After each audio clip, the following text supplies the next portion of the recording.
नमस्कार, मैं हूं प्रवीण तिवारी। आप देख रहे हैं हम तो पूछेंगे। जब लोगों के मन में हो सुलगते सवाल, जब इन सवालों से जुड़ा हो देश का हाल, जब हो हर सवाल के सटीक जवाब का इंतजार, तब हम तो पूछेंगे। आज अपने शो में हम चर्चा करेंगे दादरी कांड और बीफ बवाल पर बयान देने वाले बीजेपी नेताओं को पड़ी डांट की।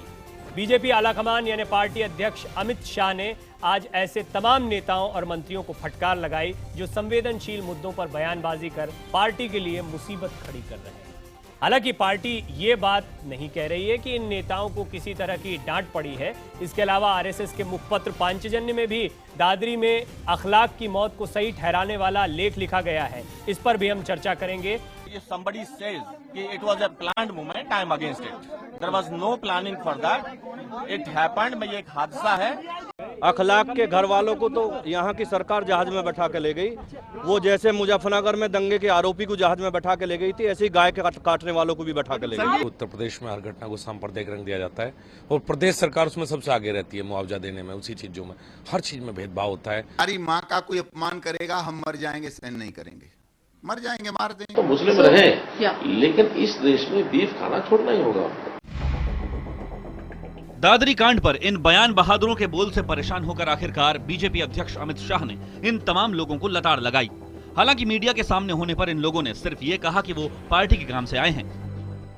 ऐसा कुछ नहीं है, दिल्ली से मिला बयान मैंने दिया ही नहीं। कोई कायम तो जब रहूंगा। बताइए क्या बयान दिया है, बताइए क्या बयान दिया है। अपने बयान पर कायम है, लेकिन जिस तरह से बीफ को लेकर के बयानबाजी हुई थी, लगता है कि नमस्ते प्रवक्ताओं से बात। आप लोग अपने बयानों पर कायम है। जो दादरी एपिसोड में बोले हैं, इसका क्या मतलब निकाला? मैंने जो कहा वही हुआ। एक्शन का रिएक्शन होता है ना।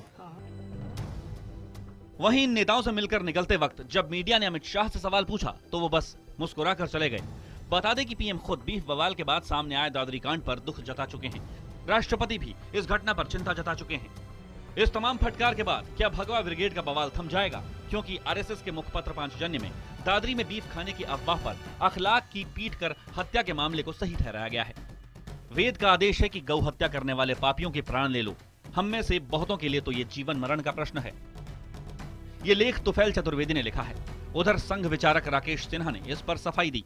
वह एक लेखक की अपनी निजी राय है, उनकी निजी व्याख्या है, उससे संघ सहमत नहीं है। इस बवाल पर अभी बयानबाजी हो ही रही थी कि उधर हरिद्वार में वीएचपी नेता साध्वी प्राची फिर विवाद में घिरी। उन्होंने हिमाचल के सिरमौर में मवेशी ले जा रहे यूपी के शख्स नौमान की हत्या को एक्शन का रिएक्शन करार दिया। सिरमौर के अंदर जो भी कुछ हुआ वो एक्शन का रिएक्शन हुआ है। सवाल ये है कि क्या किसी भी दल या संगठन के आला नेता भड़काऊ बयानों पर लगाम लगा पा रहे हैं? इसलिए हम तो पूछेंगे, बयान बहादुरों पर सख्ती से क्या बीजेपी को बिहार में फायदा होगा? हम तो पूछेंगे का सवाल है कि बयान बहादुरों पर सख्ती के बाद क्या बीजेपी को बिहार में फायदा होगा? आप भी अपनी राय रख सकते हैं। हाँ के लिए टाइप करें IBN7 स्पेस देकर Y, और अगर आपका जवाब नहीं है तो टाइप करें IBN7N। अपनी राय 51818 पर SMS करें। इसके अलावा आप #HTP और #Battle for बिहार से ट्विटर पर भी अपनी राय दे सकते हैं। इसके अलावा फेसबुक पर IBN खबर के पेज पर भी #HTP लगाकर अपनी बेबाक राय रखें। हम आपकी राय लगातार इस शो में दिखाते रहेंगे। बड़ी चर्चा के लिए हमारे साथ खास मेहमान भी जुड़ रहे हैं। मैं इंट्रोडक्शन दे देता हूं सभी मेहमानों का जो हमारे साथ जुड़ रहे हैं आज हम तो पूछेंगे में। बीजेपी के नेता साबिर अली साहब जुड़ रहे हैं। जेडीयू नेता अजय आलोक हमारे साथ जुड़ रहे हैं। कांग्रेस प्रवक्ता PL पूनिया साहब जुड़ रहे हैं। MIM नेता वारिस पठान मेरे साथ जुड़ रहे हैं। संघ के विचारक राकेश सिन्हा साहब मेरे साथ जुड़ रहे हैं। और मेरे साथ जुड़ रहे हैं शायर और लफ्ज के एडिटर तुफैल चतुर्वेदी, और उनके लेख पर ही आज बवाल हुआ है तो उनसे भी हम बातचीत करेंगे। वो भी मेरे साथ स्टूडियो में मौजूद हैं। हम तो पूछेंगे में सबसे पहले सभी पक्षों की राय 45 सेकंड में देश के सामने सभी पैनलिस्ट अपने अपने तर्क रखेंगे। पूनिया साहब, शुरुआत आपसे करना चाहता हूं। आज बुलाया गया, समझाया गया, यानी केंद्र सरकार इस बात को लेकर चिंतित है कि इस तरह की बयानबाजी न हो। आपकी राय 45 सेकंड में, आपका समय शुरू होता है।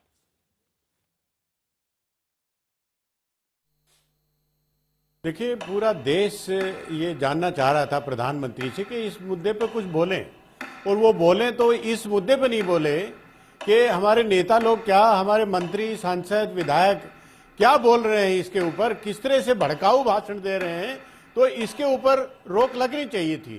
आज बता रहे हैं कि रोक लगाने के लिए अमित शाह जी ने, जो राष्ट्रीय अध्यक्ष हैं, उन्होंने बैठक की, उनको बारी बारी से बुलाया, उनको समझाया है। तो इसका तो सार्वजनिक रूप से स्टेटमेंट आना चाहिए था।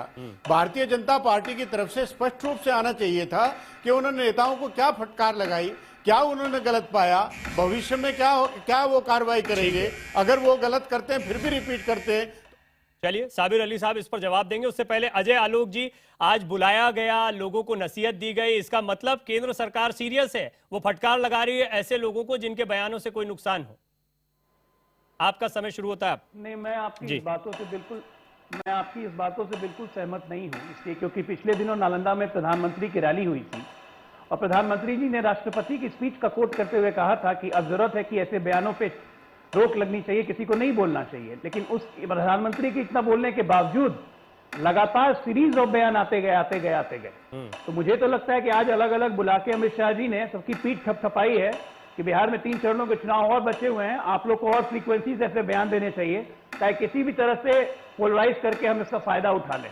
मुझे तो यही लगता है, क्योंकि अगर सार्वजनिक रूप से रोक करने की मांग होती तो उसको बिल्कुल सार्वजनिक कहना चाहिए था कि ऐसे बयानों की हम अपेक्षा नहीं करते हैं, सीधे सीधे कहते, लेकिन ये कोई नहीं कह रहा है। मुझे तो लग रहा है पीठ थपथपाई गई होगी, कही होगी और जोर जोर से।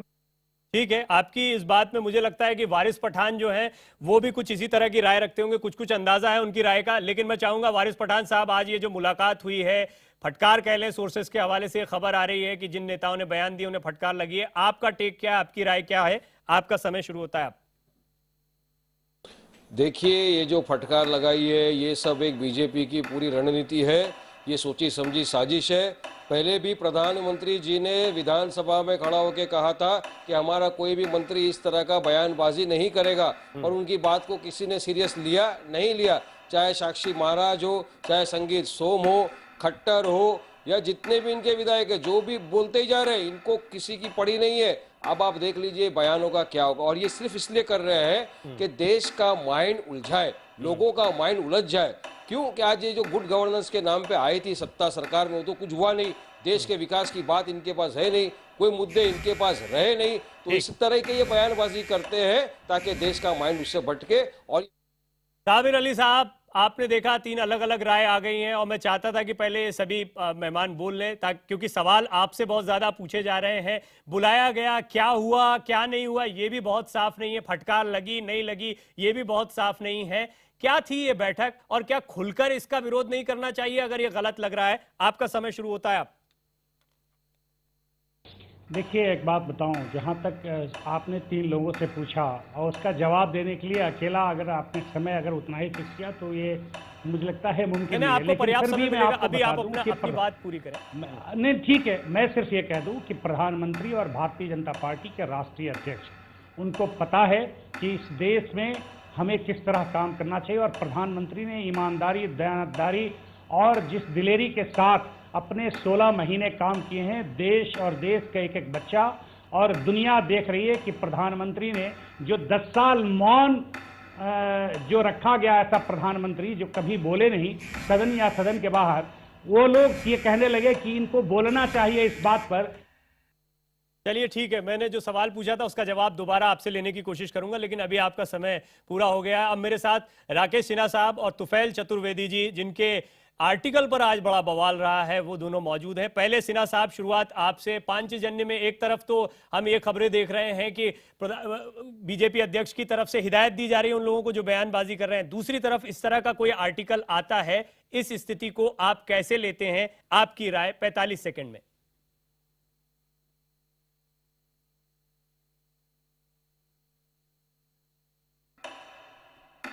की ओपिनियन, उनके राय छपती है लेख के रूप में, उसमें एक तुफैल चतुर्वेदी जी का छपा।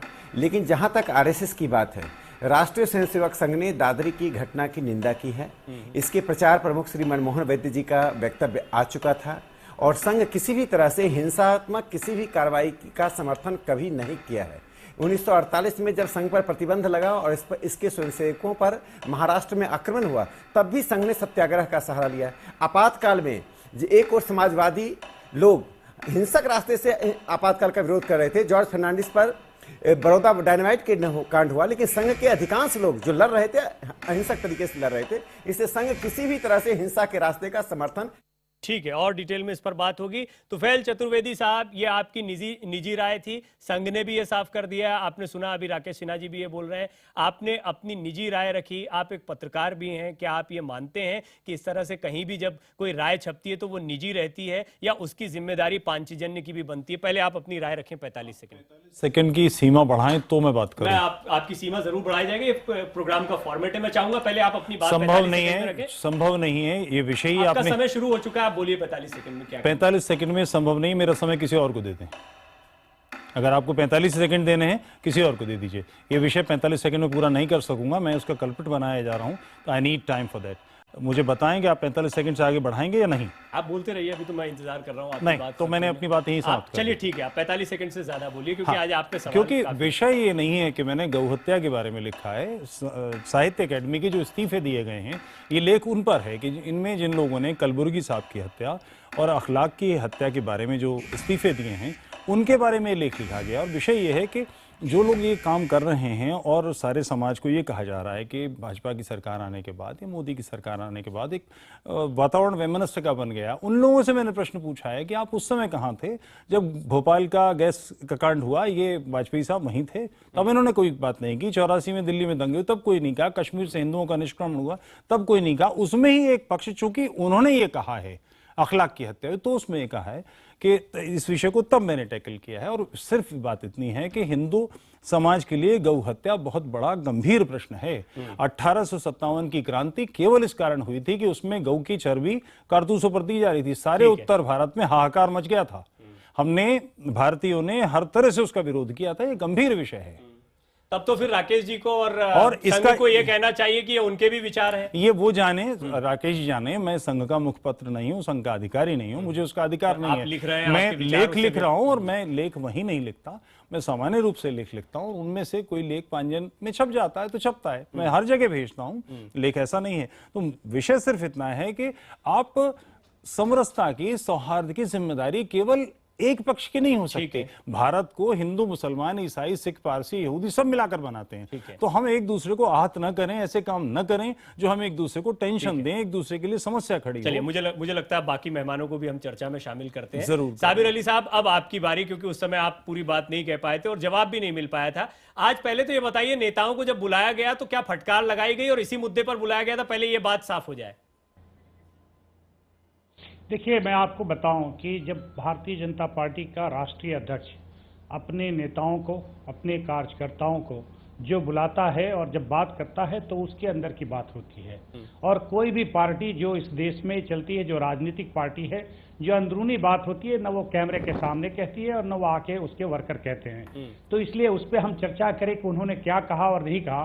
पार्टी के लिए जो उचित होगा उन्होंने वो बात जरूर समझाई होगी, मैं इसको मानता हूँ। जो बयान आ रहे थे वो गड़बड़ थे, उन्हें रुकना चाहिए, और क्या इस मुलाकात के बाद वो रुक जाएंगे, ऐसी उम्मीद करें? ऐसा है, मैं देखिए ऐसा वही कह रहा हूं कि बयान अगर जिस चीज पे और जिस इशू पे आपने रिजल्ट का क्या लगता है कि फरमान आपको आके सुनाना पड़ेगा क्या? भारतीय जनता पार्टी के आप राष्ट्रीय अध्यक्ष, प्रधानमंत्री और अमित शाह साहब को एक्शन लेना चाहिए था। जिन लोगों ने विवादित बयान दिया उनको सस्पेंड किया होता, उनके खिलाफ कार्रवाई की होती, तो पब्लिक के सामने आपकी बात आती कि नहीं आपने कोई स्टेप लिया। सिर्फ मीटिंग करने से तो साबिर अली जी कोई काम नहीं हल होता है, समस्याएं हल नहीं होती है, बयानबाजी बंद नहीं होती है। मीटिंग का रिजल्ट आना जरूरी है। सुन लीजिए, अरे आपको जानता हूं मैं, वारिस पठान साहब, अरे आपको जानता हूं, इतना उग्र मत होइए। आपकी पार्टी उग्र के अभी जस्ट पैदा हुई है, हैदराबाद से निकली, आप उग्र मत होइए ज्यादा। आपकी जो पार्टी के राष्ट्रीय अध्यक्ष उनको मैं जानता हूं, अरे अभी निकली हुई वहां से। एक बार हैदराबाद में सिर्फ एक ओल्ड हैदराबाद से जीतती रही, 50 वर्ष वही इतिहास है इस पार्टी के। ये इतिहास है कि जहां पैदा हुई वहीं पली बड़ी, वहीं जवान हुई, वहीं बुढ़ी भी हो रही है। तो आप ये बात करते हैं, आप मुझे समझा रहे हो? अरे सब जगह फैल रही है, इसीलिए तो बीजेपी में घबराहट हो चुकी है। महाराष्ट्र में आ गए, महाराष्ट्र में जीते, अब इंशाल्लाह बिहार में बात करना है। और मैं चाहूंगा कि क्योंकि पैनलिस्ट हमारे कॉर्पोरेटर से इत्मीनान, मिस्टर वारिस आप इत्मीनान रखिए, आप सुनने की धैर्य रखिए, समझ गए? आप बहुत ज्यादा उत्तेजित नहीं होइए, धैर्य रखिए। धैर्य रख के सुनिए, कम से कम जब डिबेट होता है तो दूसरा बोलता है तो सुनता है, दूसरे सब लोग जितने नहीं तो अगर दूसरा गलत बोलेगा तो मुझे रोकने का फर्ज है। डिबेट है, कोई पब्लिक स्पीच तो नहीं है कि एक जन कंप्लीट करेगा उसके बाद बोलेगा। अगर कोई गलत बोलेगा तो मेरा फर्ज बनता है उसको रोकने का। साबिर अली जी, कंस्टिट्यूंसी में तो फर्ज निभा नहीं पाते हो, पूरी हिंदुस्तान की पूरा फर्ज निभा निभाने लिए आए है। हो। अरे आपको क्या हुआ है, आप कौन सी पार्टी से किधर गए हो, हम सबको मालूम है, पूरी जनता जानती है। ये आप लोगों की पर्सनल डिबेट यहाँ पर शुरू हो गई। देखिए प्लीज, इसमें थोड़ा सा बाकी पैनलिस्ट का और हम इस मुद्दे का भी ध्यान रखें कि हम किस मुद्दे पर बात कर रहे हैं। आपकी आपस की बातों के लिए हम बात नहीं कर रहे हैं। मैं आ रहा हूँ अजय आलोक जी, आपके पास भी आ रहा हूँ, लेकिन पीएल पूनिया साहब, ये साबिर अली जी का कहना है पार्टी की जो बात होती है वो पार्टी के दफ्तर में हो गई, क्या जरूरी है उसको सार्वजनिक किया जाए, जो समझाना है वो समझा दिया गया। समझिए, आप अपने आप को जिनसे जानते हो उससे ज्यादा जानता हूँ, पर्सनल होना नहीं। जी देखिए, साबिर अली साहब ने जो बात कही है, कार्यकर्ता अपने नेताओं को बुला के बात की है, वो अंदर की बात है, तो मैं इससे सहमत नहीं हूं। जब इन्हीं बयानों की वजह से इतने हालात खराब हुए, देश का माहौल खराब हुआ, और उसका उपाय जब ये आरोप लगने लगे भारतीय जनता पार्टी और एनडीए की सरकार के ऊपर कि इन्हीं के मंत्री, इन्हीं के सांसद, इन्हीं के एमएलए, उनकी वजह से हालात खराब हुए, तो उनका उपाय करने के लिए उन्होंने बुलाया, तो सार्वजनिक रूप से करना चाहिए था।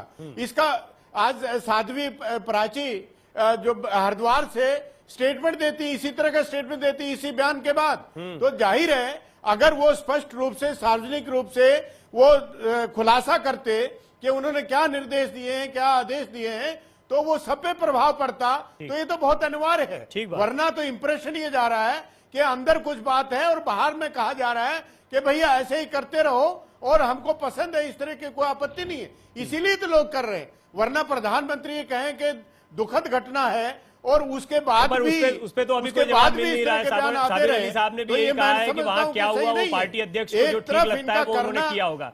अजय आलोक जी, आप क्या कहना चाहते हैं? वास्तव में कुछ और बात रहती है, सार्वजनिक रूप से अगर कहते तो ठीक है। पूनिया साहब एक मिनट, अजय आलोक जी भी कुछ कहना चाह रहे हैं, जरा उनकी बात सुन लेते हैं। आप बार बार कह रहे हैं कि साहब गो हत्या की अखलाक उसमें मारे गए, तो गो हत्या तो थी ही नहीं, ये तो पूरे प्रमाण है, केवल अफवाह के आधार पर। एक मिनट रुक जाइए पुनिया साहब प्लीज। फिर उसको जस्टिफाई भी करना, मैं समझता हूँ कि किसी तरह भी उचित नहीं है, इस पूरे क्षेत्र में कहीं पर ऐसा विवाद नहीं खड़ा, वहाँ कोई इतिहास नहीं है, कोई सांप्रदायिकता का इतिहास नहीं है, अखलाक के खिलाफ कोई नहीं था। अचानक सुन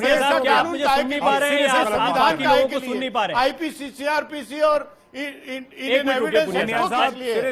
पूरी तरह से इनको स्पष्ट करना चाहिए। अजय आलोक जी, आप बोलिए आप अपनी बात बोलिए। पुनिया साहब, प्रवीण जी मैं ये कह रहा हूँ, प्रवीण जी मैं ये कह रहा हूँ, आप कहाँ हैं? भारतीय जनता पार्टी और एमआईएम के बीच में बहस करवाने लग गए। अब बीजेपी के लोग कह रहे हैं कि एमआईएम हैदराबाद में पली बड़ी पार्टी वहीं पे रह जाएगी। अरे भारतीय जनता पार्टी के लोग ही एमआईएम को निकाल के महाराष्ट्र में ले गए, अब बिहार लेके आए। ये तो सही कहावत है, चोर चोर मौसरे भाई, यहाँ पे सामने कैमरे पे लड़ रहे हैं। अरे दोनों का तो मिला हुआ है ना दिल और दिमाग, तो इन लोग को बहस में क्यों पड़वा के डिबेट का टाइम वेस्ट करवा रहे हैं? बात ये है, ये तो लिमिटेड एजेंडा के तहत हो रहा है। आज ये जो भी चीज हो रही है कि इनको कभी नेताओं को बुला के समझाया जाता है, कभी कुछ किया जाता है। प्रधानमंत्री जब रैली में बोल देते हैं कि किसी भी मैं भी बोलूंगा तो मेरी बात मत सुनना, जनता को प्रधानमंत्री कहते हैं, और उसके बावजूद इनके नेताओं का बयान आता है, तो आप कैसे उम्मीद कर सकते हैं, देश कैसे उम्मीद कर सकता है कि अमित शाह जी अपने प्रवचन देंगे अपने नेताओं को कि भैया ऐसी बयानबाजी न करो? कभी ऐसा नहीं हो सकता है, तो व्यर्थ है। ये तो बुला के और पीठ ठोका होगा ना कि 3 फेज बचे हैं और जितना जल्दी आग उगलना है जल्दी उगलो, कुछ फायदा तो निकले। अब बाकी रहा सारा काम ये एक बात कर दिया, मान ली कि गौ हत्या का मुद्दा इतना गंभीर है कि इससे वोटों का ध्रुवीकरण हो सकता है, तो फिर ऐसा काम करने वाले का पक्ष क्यों ले रहे हैं? चाह रहे हैं ना, जिसने इतना बड़ा पाप किया उसका पक्ष क्यों ले रहे हैं? हो जाए, लेकिन आपकी दाल नहीं गल रही है ना। दाल गले या आपकी दाल गल नहीं रही है, मुद्दा ये नहीं है, मुद्दा बिल्कुल दूसरा है, इसे खान का राजनीतिकरण कर रहे हैं। समस्या ये है चतुर्वेदी साहब कि आप लोग सत्ता पचा नहीं पाते हैं, आप लोग सत्ता पचा नहीं पाते हैं, और सत्ता में आने की भाजपा का मेंबर नहीं है, आरएसएस का मेंबर नहीं है ना। मैं सिर्फ शायर हूँ, मैं शायर की हैसियत से बात कर रहा हूँ। आप मुझे सत्ता बचाने के लिए आरएसएस ने भी पल्ला झाड़ दिया, आरएसएस मैं आरएसएस का आदमी नहीं हूँ, उनकी राय नहीं है। मैं सिर्फ शायर हूँ, अदीब हूँ और अदीब के नाते साहित्य अकादमी के फिजूल के इस्तीफों पर बात की मैंने। ठीक है, एक मिनट, कई सवाल उठे, हाँ कई सवाल उठे, अभी वो चतुर्वेदी जी जवाब नहीं दे पाएंगे। जो आपने सवाल उठाए उसका जवाब शायद साबिर अली साहब दे पाए। साबिर अली साहब, ये बात सही है जो पूनिया साहब भी पहले कह रहे थे कि एक तरफ बैठक होती है, उसके बाद में फिर ऐसे ही बयान आने शुरू हो जाते हैं। इसका क्या मतलब निकाला जाए, क्या समझा जाए इससे? देखिए, मेरे जवाब पे दो लोगों ने बोला, पीएल पूनिया जी बड़े, मैं समझता हूँ व्यक्तिगत रूप से बहुत अच्छे आदमी है, मुझे कहने में कोई संकोच नहीं है, लेकिन चूंकि उनका अपना जो पीछे से पार्टी का पृष्ठभूमि है वो कुछ अजीब है। इस देश को 60 साल राज करने के बाद भी इस देश के मुसलमानों का, दलितों का जो हाल इस पार्टी ने बना रखी है, जिस पार्टी में वो मौजूद है, वो खुद एक उसी समाज से आते हैं, लेकिन वो खुद स्वयं बहुत अच्छे आदमी है। जो बना रखा है और उन्हीं की पार्टी की बनाई गई कमीशन की रिपोर्ट है कि इस देश का मुसलमानों का उनके दलित समाज से भी बदतर है। इससे पुनिया साहब बोल रखेंगे। मैं उसी सवाल पे आता हूं कि इस सवाल का जवाब दीजिए साबिर साहब। साबिर साहब, आप भी बहुत अच्छे आदमी, लेकिन इस सवाल का जवाब दीजिए। मैं सवाल का ही जवाब दे रहा हूं। पुनिया साहब, आपकी पृष्ठभूमि अगर उस पर नहीं बोली जाएगी तो जवाब का पूर्ण नहीं होगा। मैं ये कह रहा हूं कि सवाल का जवाब प्रधानमंत्री, जब अगर किसी एक पार्टी का कोई शख्स कोई बयान देता है, उसको उस पार्टी से पूरी चीजों को लपेट के नहीं देखी जा सकती उस समय। अगर ऐसा है तो आलोक जी बहुत बड़ी हर चीजों को कह रहे हैं कि वो लड़ रहे हैं, ये कर रहे हैं। जरा ये बता दें कि इनका विधायक भरे मंच पर अगर डांस करता है तो नीतीश कुमार वही बताते हैं क्या उससे एग्री करते हैं क्या? इसलिए इस तरह की मिसाल न दिया जाए और अपनी गरीबान में सवाल पूछा जा रहा है, आप जवाब दे रहे हैं। मैं वही कह रहा हूँ कि मैं इमली नहीं, जवाब आम दीजिए ना, इमली सवाल के जवाब से। अरे मैं बिल्कुल आम इमली नहीं बोल रहा हूं, आपके सवाल का जवाब दे रहा हूं। ठीक है, मैं ये कह रहा हूं कि अमित शाह जी ने जो अपनी पार्टी के वर्करों को, नेताओं को जो निर्देश देना है, या इतनी बड़ी पार्टी है जो इस देश की सबसे बड़ी पार्टी है, दुनिया की सबसे बड़ी पार्टी है, उसको पता है क्या निर्देश। अच्छा चलिए ठीक है, छोड़िए वो तो अभी कहना बहुत मुश्किल है, क्योंकि हम खुद ही कह रहे हैं सोर्सेस के हवाले से। मैं आपसे ये जानना चाहता हूं, ये बयान गलत थे? कौन से बयान? जितने भी लोगों को आज बुलाया गया, गलत हैं। जिन चेहरों को बुलाया गया, कि प्रधानमंत्री ने स्वयं अमित शाह जी ने कहा कि इस तरह के बयानबाजी नहीं होने चाहिए, और उसका उन्होंने एक करके छाट के वही लोग जिनके बयानों पर सवाल उठ रहे थे उनको बुलाया जाता है, तो इसको क्या मतलब समझा जाए साबिर अली साहब? देखिए, ऐसा है, मैंने फिर कहा आपको कि पार्टी को पता है, और ये पार्टी आज इस देश पे सत्ता कर रही है, अगला 20 साल भी उसको पता है कि कहां किस तरह की अंकुश मुझे लग रहा है सीधा जवाब नहीं आएगा। लेकिन राकेश सिन्हा साहब, अब एक बहुत इंपॉर्टेंट, क्योंकि आखिरी मोड पर आए, एक तरफ बयानों की बात हो रही थी और एक तरफ एक ऐसा आर्टिकल आया, तुफैल चतुर्वेदी यहाँ पास में बैठे मेरे, और आपने कहा कि उनकी निजी राय हो सकती है। क्या कोई भी मुखपत्र किसी की निजी राय को ऐसे ही छाप दे जब तक वो उसकी राय ना हो, या उसको जांच ना ले? 60 साल के कारनामे ठीक राकेश गिनाने पड़ेंगे ना।